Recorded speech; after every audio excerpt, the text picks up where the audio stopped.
All right, this week we're going to be looking at Mary Oliver and Joy Harrow. So we're going to start with Mary Oliver. I will have Joy's stuff up tomorrow morning. So we're going to look at three poems: The Black Snake, Wild Geese, and Alligator Poem.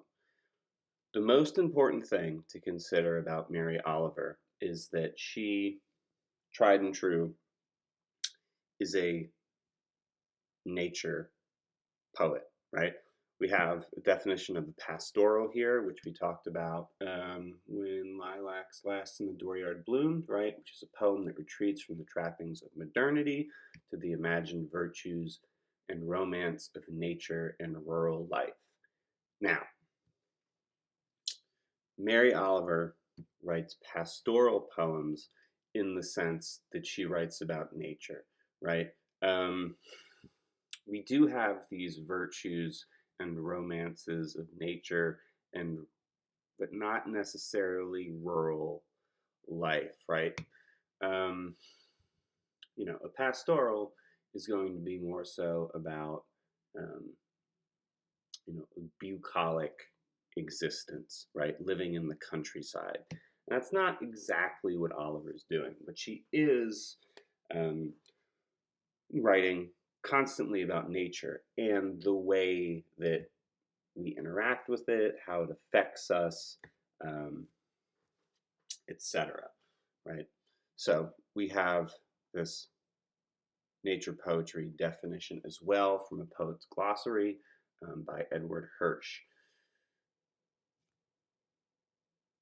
The natural world has been one of the recurring subjects of poetry, frequently the primary one, in every age and every country. Yet we cannot easily define nature, which is Gary Snyder, who is another beat poet that is not included in the anthology, but wrote a lot about nature, obviously, and Zen and Buddhism, and he just kind of like lived in the woods in the Pacific Northwest for the majority of his life. So if you like Mary Oliver, he's someone else you can check out. Um, Points out in his preface to No Nature from '92, will not fulfill our conceptions or assumptions and will dodge our expectations and theoretical models. Yet the urge to describe the natural world, its various landscapes, its changing seasons, its surrounding phenomena, has been an inescapable part of the history of poetry, which is true. I mean, think of all of the pieces that we've looked at. Um, you know, not all of them directly deal with nature, but it's there quite frequently. Um, Honestly, I would say one of the only people that we've looked at that really doesn't address it at all is Langston Hughes, but obviously he has a completely different agenda. Um, Now, Mary Oliver was an indefatigable guide to the natural world. Indefatigable means endless and just tirelessly persisting forward, right? Having boundless energy and work ethic, essentially, wrote Maxine Kumin in the Woman's Review of Books, particularly to its lesser known aspects. Oliver's poetry focused on the quiet occurrences of nature, industrious hummingbirds, egrets, motionless ponds, lean owls hunkering with their lamp eyes. Human also noted that Oliver stands quite comfortably on the margins of things, on the line between earth and sky, the thin membrane that separates human from what we loosely call animal. This is an interesting point that Kuman brings up, right? Kind of that Oliver's poetry exists in this thin space um, that she is saying separates us from, right, the animal kingdom, the natural world. Mark Strand is another excellent poet um, who said that that thin membrane was also the space that poetry inherently exists, right? Because it's how we connect with everything around us in one way or another. So, first piece we're going to look at is The Black Snake. There's quite a bit going on here, considering how short it is. So we'll read it, point out some poetic devices, and then really get into what Oliver's talking about here.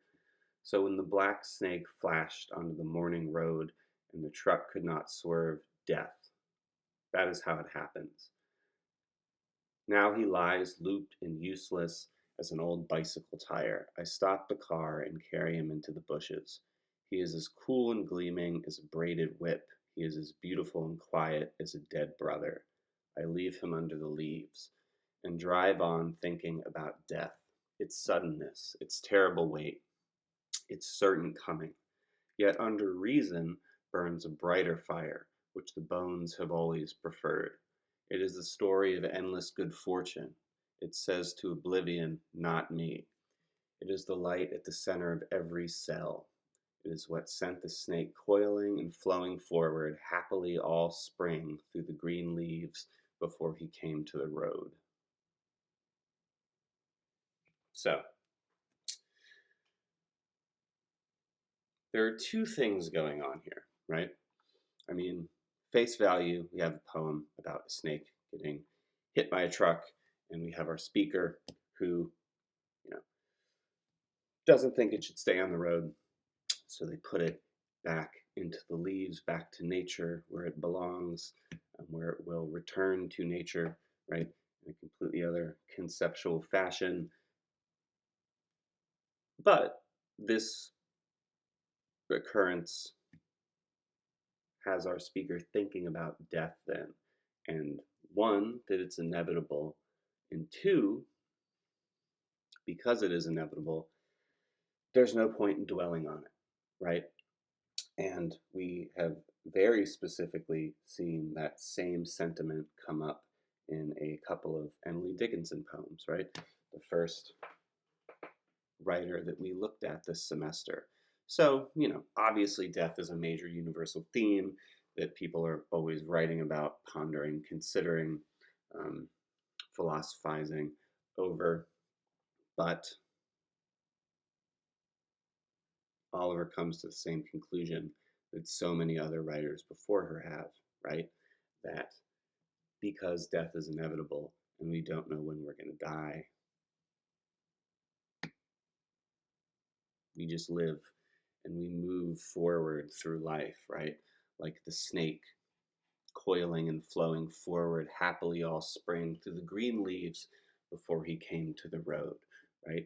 And met its um, demise, right? So,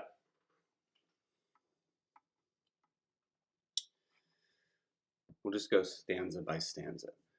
Have a great example in these first two lines of assonance, right? When the black snake flashed, we have that repetition of that A, that vowel sound pushing the poem forward onto the morning road, and the truck would not swerve, death. That is how it happens. See, we have a little M dash there, also a little reminiscent of Dickinson, obviously. So, that is how it happens, right? Death just occurs whenever it decides to take you or the snake or whatever, right? Um, Now he lies looped and useless, alliteration, as an old bicycle tire. Um, our first simile describing the snake. I stop the car and carry him into the bushes. He is as cool and gleaming as a braided whip. He is as beautiful and quiet as a dead brother. Two other very different descriptions of this snake, both similes, right? We have a braided whip. We can understand that just from, I'm sure everyone has seen a snake before, right? Um, Yet he is as beautiful and quiet as a dead brother. So here we have our speaker um, connecting with this animal, right? We will see that theme come up again in Wild Geese next, right? But, Wild Geese, we'll see, is all kind of about how, we are animals by nature, right? Um,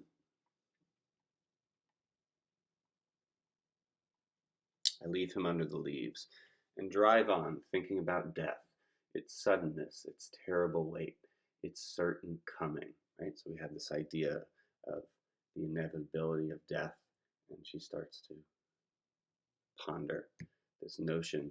Yet under reason burns a brighter fire, which the bones have always preferred, right?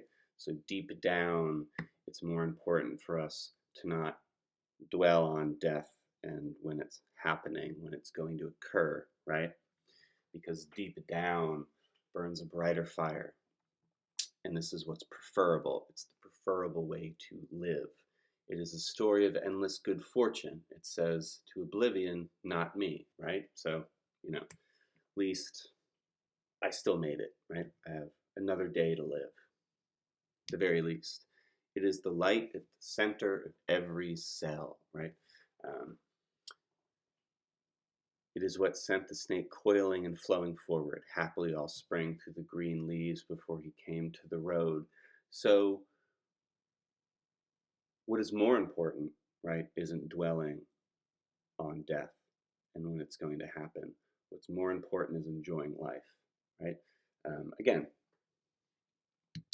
same exact concept that Dickinson has discussed, um, but obviously, written in a very different way. Now, this note here, we have Oliver does not blatantly come out and say that death is inevitable, but it is poked over to us as if discussing it as some sort of faux pas, right? Why do we think she chooses to mask the largest message of the poem? Well, we could argue that it's not that masked, but um, it has to do with things being unsayable, right? And we'll discuss this concept of things being unsayable in the Alligator poem. But, it makes sense, right? Death is always something that most people don't really like to discuss, see up close, etc. Be it losing a family member or a loved one, or a pet, or even, you know, facing death in terms of uh, moving a snake that got run over in the road, right?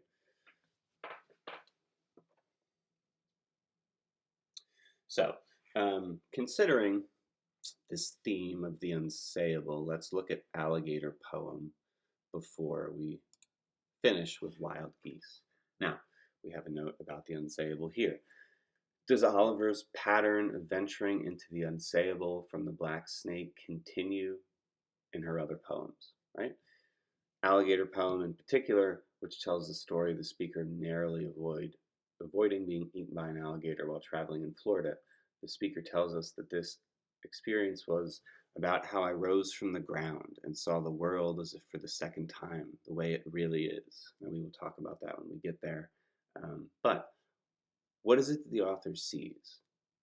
Right? Maybe not, you know, visually, physically, but what realization does our speaker come to that makes them see, experience the world in a different way, right? Notice that most of what Oliver describes are visual and sensory images, right? It's pretty much all that this poem is until we get to this concept of um, seeing the world for the second time, right?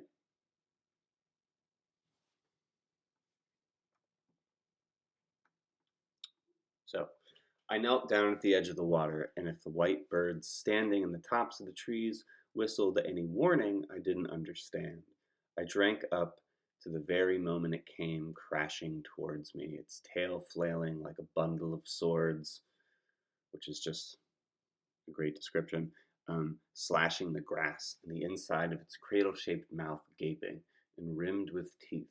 And that's how I almost died of foolishness in beautiful Florida.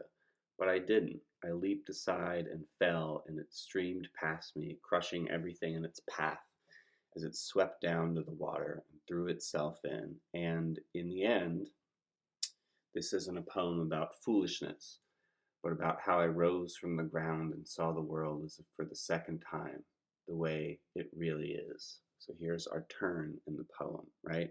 Also, the fact that this is something that definitely pops up more in postmodern poetry. Um, you know, that little kind of breaking the fourth wall wink, right? This is a poem. So she's giving us, obviously, I mean, she's telling us that the poem is not about this alligator chasing her. What it's really about is what comes here, right? The water that circled the shattered glass healed itself with a slow whisper and lay back with the backlit light of polished steel. And the birds in the endless waterfalls of the trees shook open the snowy pleats of their wings and drifted away, while for a keepsake and to steady myself, I reached out. I picked the wild flowers from the grass around me, blue stars and blood-red trumpets on long stems. For hours in my trembling hands, they glittered like fire. Now, before we get into the depth of this piece, I think it's worth noting that it's kind of wild that our speaker almost gets gator rolled, essentially, and stays there and picks flowers and doesn't hightail it the hell out of there, right? But not the point, right? It's this realization for seeing the world as if for a second time. Um, Now, I don't know if anyone has ever had a near-death experience, um, kind of in this vein, right? But, you know, if you have, and if not, you can imagine it, but you kind of do have this like heightened sense for a while afterwards. One, because you appreciate the fact that you're still alive, right? Which goes back to the black snake, right? Our speaker in the black snake um, is pleased that they are still alive, right? And that's the conclusion that they come to, right? But here, we see the world for what it really is, right? Everything's heightened, everything, um, you know, is, I suppose, whatever you choose to take it as, but it has to do with having a sense of clarity afterwards, right? And this is seeing the world as if for the second time, right? Because it's all new again. If you face something like that, you're terrified. And then it goes back to this idea of things being unsayable, right? She just doesn't go out and say that. Obviously, we have to, you know, um, pick the poem apart to come to that conclusion. But in Alligator Poem and in The Black Snake, we do have this kind of unsayable quality, right? Like life is afresh and anew, right? Um, Everything is heightened, right? And we have then a description of that, of these flowers, right? Blue stars and blue blood red trumpets on long green stems. For hours in my trembling hands, they glittered like fire, which is a great description.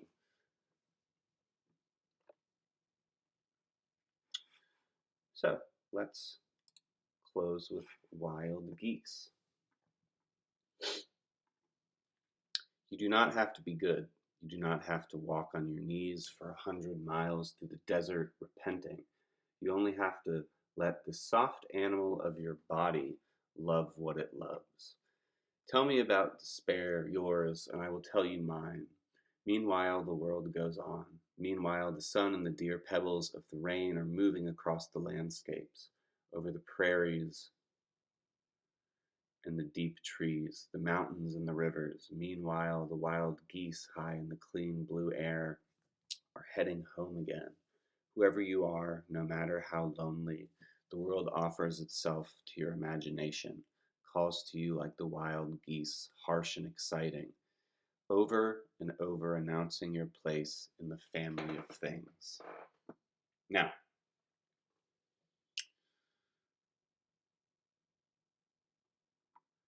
this family of things, that we need to consider.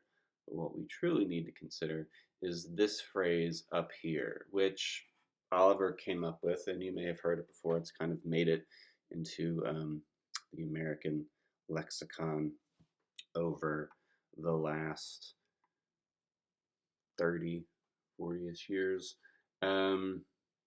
You only have to let the soft animal of your body love what it loves, right? Now, to understand that, we can also look at these first three uh, prior lines. You do not have to be good. You do not have to walk on your knees for 100 miles through the desert repenting, right? Well, we have anaphora in those first two lines, right? Which, as we know, are meant to push the poem forward and also um, to hint at a bit of importance, right? So these first three lines, she's telling us that we don't have to be good. We don't have to walk on our knees for 100 miles through the desert repenting, right? Obviously, a reference in one way or another to the Bible and Jesus being tempted in the desert by Satan. Um, and Oliver's saying that that doesn't matter, right? We don't have to repent for anything. We don't have to be good if we don't want to. And that is because you only have to let the soft animal of your body love what it loves, right? Um, and it's the idea that we are simply animals. Again, right?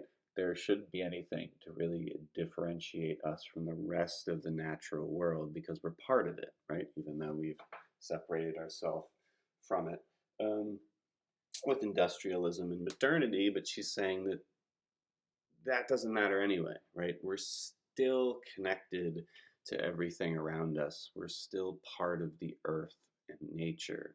And that's something that we've forgotten, right? And something that we shouldn't, because maybe we take ourselves a little less seriously, right? Maybe we enjoy life a little more. Um, again, that's another message in The Black Snake. So, what Oliver is doing in all of these pieces is pointing out our relationship to the natural world and that importance, right? And it's an importance that we've forgotten over centuries and centuries of separating ourselves from it and making ourselves, believe that we're superior to it, right? And she's saying that that's not true, right? We are just like everything around us, and we should take stock of that, right? We should share our feelings with each other. Tell me about despair, yours, and I will tell you mine. And regardless, meanwhile, the world goes on, right? And I think, you know, considering also that this is Mary Oliver, the world that she's referring to going on isn't like the people in the apartment or the dorm or the house next to us. It's the whole world, right? Everything still keeps moving regardless of what is going on with us. Whoever you are, no matter how lonely, the world offers itself to your imagination, calls you like the wild geese, harsh and exciting, over and over announcing your place in the family of things, right? We're all connected with everything else around us in one way or another. Um, and it's best to think that way so that we can see the world a little more clearly, which then also kind of goes back to Alligator Poem, right? Even though that clarity is forced upon our speaker after almost, getting killed by an alligator. Um, so the main thing to really consider and take away from Oliver's work, other than her, lush imagery and description of the world around us, is that we're connected to it, right? And that we should remember that because it will make us better people. It will make us better animals, as Oliver would say.